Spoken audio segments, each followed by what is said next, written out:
Il y a une chose que personne n'ose dire à voix haute quand on vieillit. On vous dit « Profite de ta retraite, tu as bien mérité de te reposer ». Mais personne ne vous dit que vous allez vous réveiller un matin à 70, 80 ans et vous rendre compte que vous avez passé votre vie entière à faire plaisir à des gens qui ne pensent même plus à vous. J'ai 94 ans et je peux vous dire quelque chose qui va peut-être vous choquer. La moitié des sacrifices que j'ai faits dans ma vie n'ont servi à rien. Pas parce que les gens étaient ingrats, non, parce que je me suis sacrifiée pour les mauvaises raisons. Je croyais que c'était ça, aimer. Je croyais que c'était ça, être une bonne mère, une bonne épouse, une bonne femme. J'ai mis 70 ans à comprendre que je m'étais trompée. Et le jour où j'ai compris, j'étais assise seule dans ma cuisine, avec 2 tasses propres dans le placard et personne à qui les offrir. Je m'appelle Geneviève. J'ai 94 ans. Je vis seule dans un appartement au 2e étage d'un immeuble à Lyon. Et je vais vous raconter ce que la vie m'a appris. Pas ce qu'on lit dans les livres, pas ce qu'on voit dans les films, ce que j'ai payé avec mes propres années, avec ma propre chair, avec des nuits blanches que personne n'a jamais vues. Et si vous êtes en train de regarder cette vidéo, que vous ayez 30 ans, 50 ans ou 80 ans, je vous en supplie, écoutez. Parce que moi, j'aurais tout donné pour que quelqu'un me dise ce que je vais vous dire aujourd'hui. Quand j'étais jeune, dans les années 50, on ne posait pas de questions. On faisait ce qu'on nous disait. Tu te maries, tu fais des enfants, tu tiens la maison, tu ne te plains pas, tu souris et surtout, tu penses aux autres avant de penser à toi. Ma mère me le disait chaque semaine. Geneviève, une femme bien, c'est une femme qui s'oublie. Et moi, comme une idiote, j'ai obéi. J'ai épousé Raymond à 23 ans. Il était mécanicien. Il n'était pas méchant. Il n'était pas violent.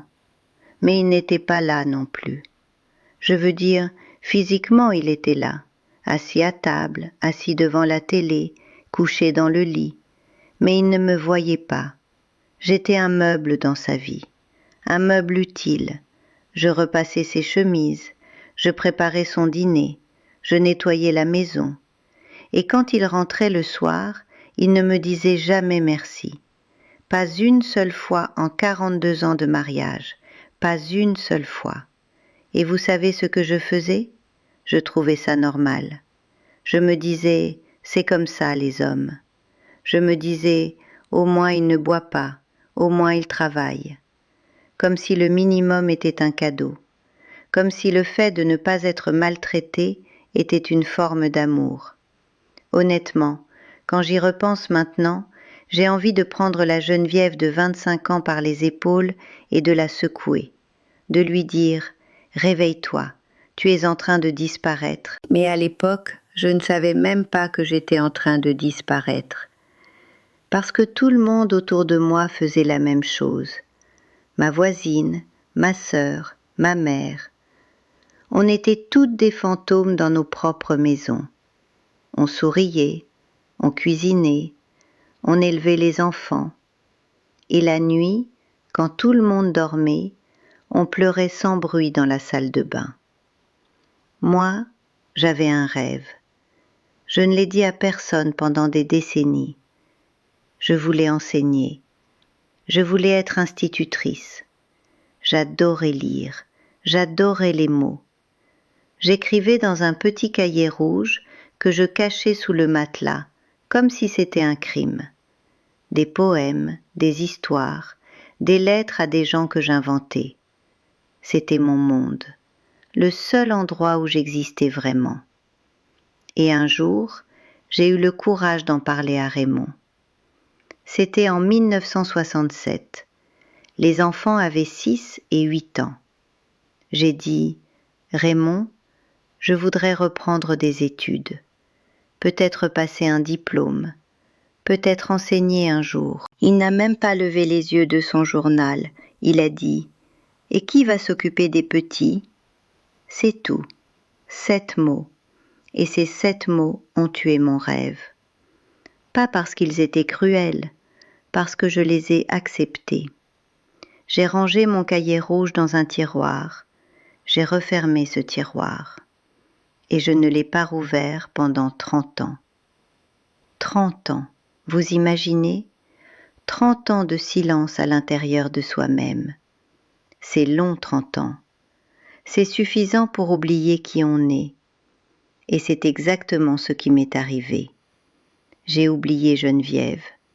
J'étais devenue la femme de Raymond, la mère de Jean-Pierre et de Nathalie, la mamie. J'avais des étiquettes plein le corps, mais aucune ne portait mon nom. Et voici ce que personne ne vous dit. Quand vous passez votre vie à vous oublier pour les autres, il arrive un moment où les autres aussi vous oublient. C'est automatique. Si vous ne prenez pas de place, on finit par prendre toute la place autour de vous. Et vous devenez un vide, un espace libre, un silence. Raymond est mort en 2001. Il avait 71 ans. Crise cardiaque, un mardi matin. Je me souviens que la cafetière était encore allumée quand l'ambulance est partie. Et vous savez ce que j'ai ressenti ? Pas du chagrin, pas tout de suite. J'ai ressenti du soulagement. Et ça m'a dévasté plus que sa mort. Parce que quel genre de femme se sent soulagée quand son mari meurt ? Je me suis détestée pour ça. Pendant des mois, je me suis sentie monstrueuse. Je pleurais, mais pas pour lui. Je pleurais pour toutes les années que j'avais données sans qu'on me les demande, pour tous les dimanches où je souriais alors que je mourais à l'intérieur, pour ce cahier rouge dans le tiroir. Je pleurais pour moi. Et c'est là que la deuxième partie de ma vie a commencé. Ou plutôt, c'est là qu'elle aurait dû commencer. Parce que même après la mort de Raymond, je n'ai pas changé. Pas tout de suite. J'ai fait exactement la même chose, mais avec mes enfants cette fois. Jean-Pierre vivait à Paris, Nathalie à Bordeaux, et moi, à Lyon, j'attendais. J'attendais leurs appels, j'attendais leurs visites. J'organisais ma vie entière autour de la possibilité qu'ils viennent peut-être dimanche. Je cuisinais des plats pour 6 personnes, juste au cas où. Je gardais la chambre d'amis toujours prête, les serviettes fraîches, l'oreiller bien gonflé. Personne ne venait, mais les serviettes étaient prêtes. Et quand Jean-Pierre appelait, une fois par semaine, toujours le mercredi soir, toujours entre 8h et 8h30, je faisais semblant d'aller bien. Oui, tout va bien. Non, je ne m'ennuie pas. Oui, j'ai vu le médecin. Ne t'inquiète pas pour moi. Mensonge, mensonge, mensonge. Je m'ennuyais à mourir. Je ne voyais pas le médecin. Et je m'inquiétais pour moi, mais je ne voulais surtout pas être un fardeau. Ce mot-là, fardeau, c'est le mot qui détruit les personnes âgées. On a tellement peur de devenir un poids pour nos enfants qu'on s'efface complètement. On ne demande rien, on ne dit rien, on souffre en silence et on appelle ça de la dignité. Mais ce n'est pas de la dignité, c'est de la peur. C'est la même peur qu'à 23 ans quand je me suis tue devant Raymond. La même peur qu'à 39 ans quand j'ai rangé mon cahier. La même peur à 65, à 75, à 80 ans. La peur ne vieillit pas, elle reste intacte, et si vous ne l'affrontez pas, elle vous accompagne jusqu'à la tombe. Le tournant, il est arrivé quand j'avais 87 ans. C'était il y a 7 ans. Nathalie était venue me rendre visite. C'était rare, alors j'avais tout préparé. Le gâteau aux pommes, la nappe blanche, le salon impeccable. Elle est restée 2 heures. Pendant ces 2 heures, elle a regardé son téléphone 37 fois. Je sais, parce que j'ai compté. Et à un moment, elle a dit quelque chose qui m'a brisé le cœur. Elle parlait au téléphone avec une amie, et elle a dit « Non, je peux pas, je suis chez ma mère. Oui, je sais, c'est long, j'arrive bientôt. » C'est long. Être avec moi, c'était long. J'étais devenue une corvée, un devoir, comme repasser une chemise ou faire les courses un samedi matin. Et ce soir-là, quand elle est partie, j'ai fait quelque chose que je n'avais jamais fait. Je me suis assise dans le salon, dans le noir, et je me suis parlé à voix haute. J'ai dit « Geneviève, ça suffit, ça suffit ». Je ne savais même pas ce que ça voulait dire exactement, mais je l'ai dit, et quelque chose a changé à l'intérieur de moi.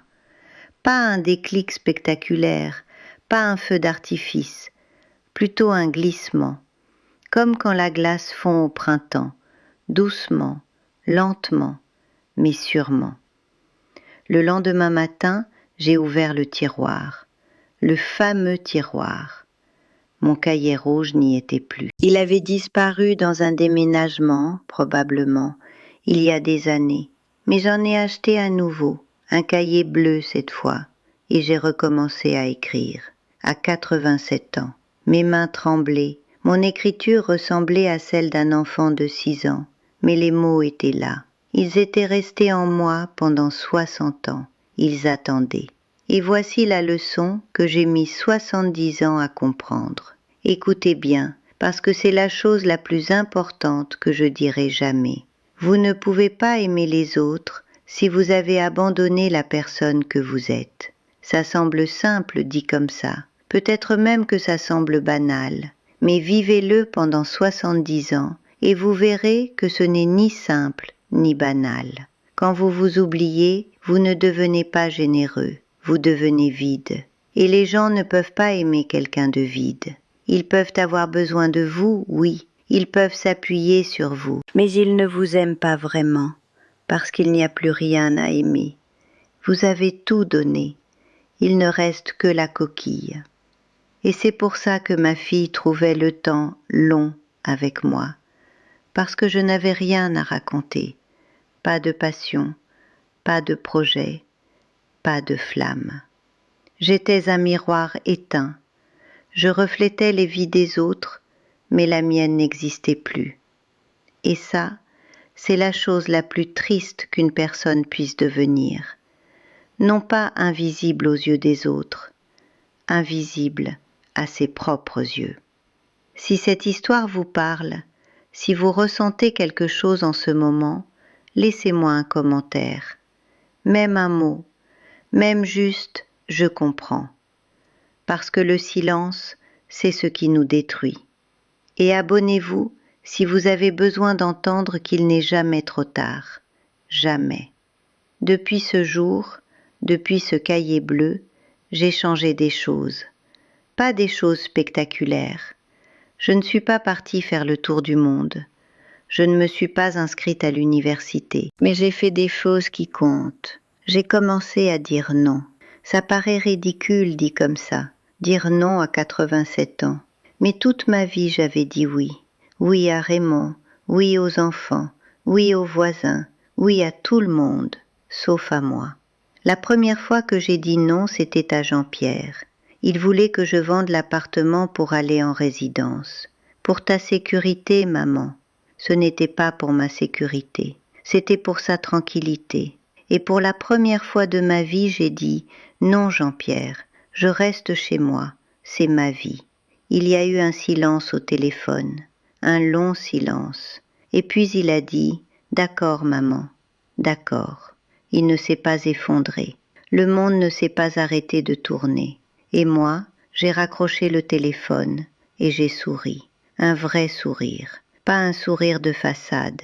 Un sourire qui venait de l'intérieur, du ventre, des tripes.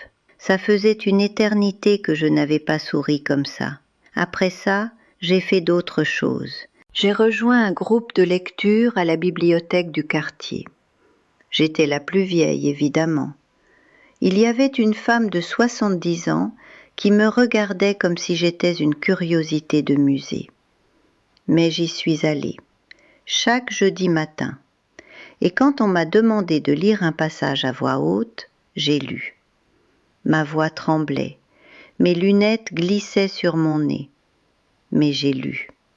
Et quelqu'un m'a dit après, « Vous lisez très bien, madame ». Madame, pas mamie, pas la vieille du deuxième, madame. J'existais à nouveau. Et j'ai écrit dans mon cahier bleu, chaque jour, des petites choses, ce que je voyais par la fenêtre, le bruit de la pluie sur les toits de Lyon, le goût d'un café trop chaud le matin, la forme des nuages un dimanche d'avril. Des petites choses que personne ne remarque, sauf les gens qui ont appris à regarder. Et je crois que c'est ça, la leçon. On passe notre vie à courir après les grandes choses, le grand amour, la grande carrière, la grande maison, les grands moments. Et on oublie que la vie, la vraie vie, elle est dans les petites choses. Elle est dans le regard qu'on échange avec un inconnu dans la rue, dans l'odeur du pain frais le matin, dans la main d'un enfant qui serre la vôtre sans raison. Mais pour voir ces petites choses, il faut d'abord exister, il faut être là, présent, pas en train de faire semblant pour quelqu'un d'autre, pas en train de jouer un rôle, être là, vraiment, avec soi-même. J'ai passé 70 ans à jouer un rôle, le rôle de la femme parfaite, de la mère parfaite, de la grand-mère parfaite. Et pendant que je jouais ce rôle, la vraie Geneviève attendait dans un tiroir, comme un cahier rouge qu'on a rangé et oublié. Je ne suis pas en train de vous dire de devenir égoïste, non. Je suis en train de vous dire que prendre soin de soi, ce n'est pas de l'égoïsme, c'est de la survie. Vous ne pouvez pas donner de l'eau si votre puits est sec. Vous ne pouvez pas réchauffer quelqu'un si votre feu est éteint. Et trop de gens, trop de femmes surtout, passent leur vie à éteindre leur propre feu pour alimenter celui des autres. Et quand elles se retrouvent seules, il n'y a plus de flamme, il n'y a plus rien, que de la cendre et du silence. Je ne veux pas ça pour vous. Vous savez ce qui m'a surprise le plus dans tout ça? C'est que quand j'ai commencé à vivre pour moi, mes enfants m'ont regardé différemment. Pas tout de suite. Au début, ils étaient perdus. Jean-Pierre ne comprenait pas pourquoi je refusais ses suggestions. Nathalie trouvait bizarre que je rejoigne un groupe de lecture à mon âge. Mais au bout de quelques mois, quelque chose a changé. Nathalie est venue me voir un samedi, sans prévenir. Elle a frappé à la porte, elle avait un sac de croissants à la main. Elle s'est assise dans la cuisine, et pour la première fois depuis des années, elle ne regardait pas son téléphone. Elle m'a dit « Maman, tu as l'air différente, tu as l'air vivante, vivante. » À 88 ans, ma fille venait de me dire que j'avais l'air vivante. Et ça voulait dire que pendant toutes les années précédentes, j'avais l'air morte. Et elle avait raison, j'étais morte, morte à l'intérieur. On a parlé pendant 3 heures ce jour-là, 3 heures vraies, pas des « oui, tout va bien, ne t'inquiète pas », des vraies paroles. Je lui ai parlé du cahier rouge, de Raymond, de cette nuit en 1974 où j'avais failli partir. Oui, il y a eu une nuit comme ça, une valise, un couloir, des clés de voiture. Je ne l'avais jamais dit à personne. Et quand je l'ai dit à Nathalie, elle a pleuré. Pas pour moi, pour elle. Parce qu'elle se rendait compte qu'elle était en train de faire exactement la même chose avec son propre mari. La même erreur, la même peur, le même silence. C'est ça le danger. Les erreurs se transmettent, le silence se transmet. Si vous ne brisez pas le cycle, vos enfants le répéteront, et leurs enfants après eux. Mon plus grand regret, ce n'est pas d'avoir raté ma vie. On ne rate pas une vie. On la vit mal, parfois, mais on ne la rate pas. Mon plus grand regret, c'est le temps perdu à attendre. Attendre que les choses changent, attendre que quelqu'un me donne la permission d'être moi-même, attendre un signe, un moment parfait, une occasion. Il n'y a pas de moment parfait, il n'y a que maintenant, et maintenant ne dure pas, croyez-moi. J'ai 94 ans, les jours passent comme des heures maintenant. Je me réveille le matin et il est déjà le soir. Les semaines se fondent les unes dans les autres. Noël revient tous les 3 mois, j'ai l'impression. Et chaque matin, quand je me lève, que mes genoux craquent, que mes mains me font mal, que je mets 10 minutes à enfiler mes chaussons, je me dis « Geneviève, tu es encore là, profite ». Alors si vous m'entendez, vous qui avez 30 ans, 40 ans, 50 ans, n'attendez pas. Ne rangez pas votre cahier rouge dans un tiroir. N'éteignez pas votre feu pour réchauffer quelqu'un qui ne vous dit même pas merci. Ne dites pas « demain », parce que demain, à 94 ans, c'est un luxe que je n'ai peut-être plus. J'écris encore dans mon cahier bleu, tous les jours. Hier, j'ai écrit une seule phrase. Aujourd'hui, j'ai existé. C'est tout. 3 mots. Mais ces 3 mots, ils valent plus que 70 ans de silence. Mon seul souhait, c'est que vous n'attendiez pas d'avoir 94 ans pour les écrire aussi. Si cette vidéo a touché quelque chose en vous, si une phrase, une seule, a fait écho à votre propre vie, alors laissez un commentaire. Dites-moi quel âge vous avez et ce que vous avez rangé dans votre tiroir. Ce rêve que vous avez oublié, ce mot que vous n'avez jamais dit.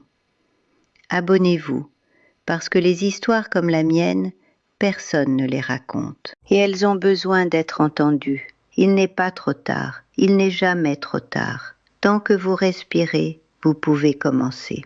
Moi, j'ai commencé à 87 ans. Imaginez ce que vous pouvez faire aujourd'hui.